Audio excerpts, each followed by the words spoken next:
Abdurrahman Wahid dilahirkan di Jombang, Jawa Timur pada 4 Agustus 1940. Beliau merupakan anak pertama dari 6 bersaudara, yaitu putra dari Kiai Haji Wahid Hashim dan Hajah Solihah. Beliau juga merupakan cucu dari Kiai Haji Hashim Asy'ari, pendiri Jamiah Nahdlatul Ulama yang dikenal sebagai organisasi massa Islam terbesar di Indonesia dan sekaligus pendiri pesantren Tebu Ireng, Jombang. Abdurrahman Wahid atau yang akrab disapa Gus Dur memiliki nama lengkap Abdurrahman Ad-Dahil. Secara etimologi, Ad-Dahil berarti sang penakluk. Namun dikarenakan nama Ad-Dahil tidak begitu dikenal, maka diganti dengan nama Abdurrahman Wahid. Sebutan Gus Dur dikarenakan lahir di lingkungan pesantren. Gus adalah kependekan dari kata bagus, yaitu sebutan yang sering diberikan kepada anak seorang kiai sebagai bentuk penghormatan di daerah Jawa Timur dan Jawa Tengah.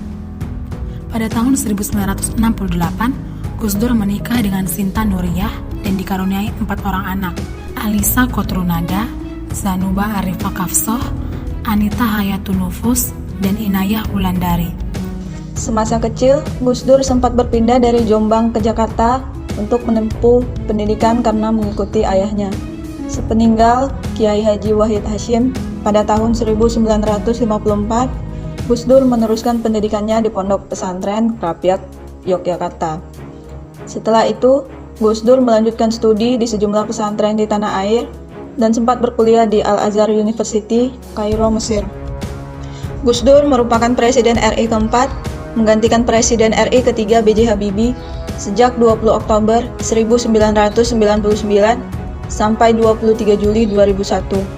Pada masa pemerintahannya, Gus Dur dikenal sebagai bapak pluralisme yang menjunjung tinggi keberagaman di berbagai hal, terutama suku, agama, dan ras.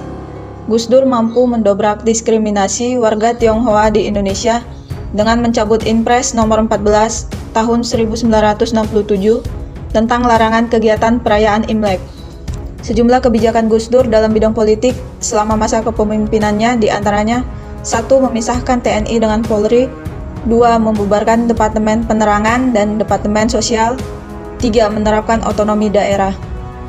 Gus Dur pernah melontarkan ide pencabutan TAP MPRS nomor 25 tahun 1966 tentang pembubaran PKI dan larangan menyebarkan paham komunisme atau Marxisme-Leninisme. Di era Gus Dur, pertumbuhan ekonomi mampu tumbuh hingga ke 4,9% di tahun 2000. Gus Dur juga berhasil menurunkan rasio Gini atau ketimpangan ekonomi hingga 0,31% atau terendah dalam 50 tahun terakhir. Gus Dur menderita banyak penyakit mulai dari gangguan penglihatan, serangan stroke, diabetes, dan gangguan ginjal, hingga pada tahun 2009 beliau menghembuskan nafas terakhir akibat dari komplikasi penyakit yang dideritanya. Selama hidupnya, Gus Dur memiliki banyak penghargaan dan gelar doktor kehormatan.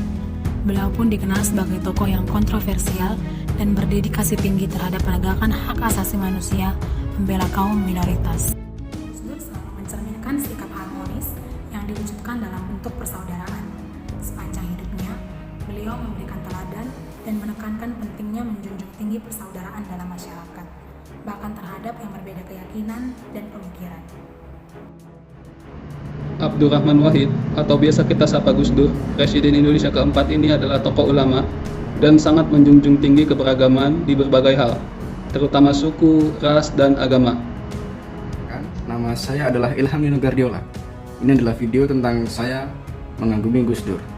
Yang pertama, hanya dalam 1 bulan beliau menjabat sebagai presiden, beliau telah membubarkan 2 departemen, yaitu Departemen Sosial dan Departemen Penerangan.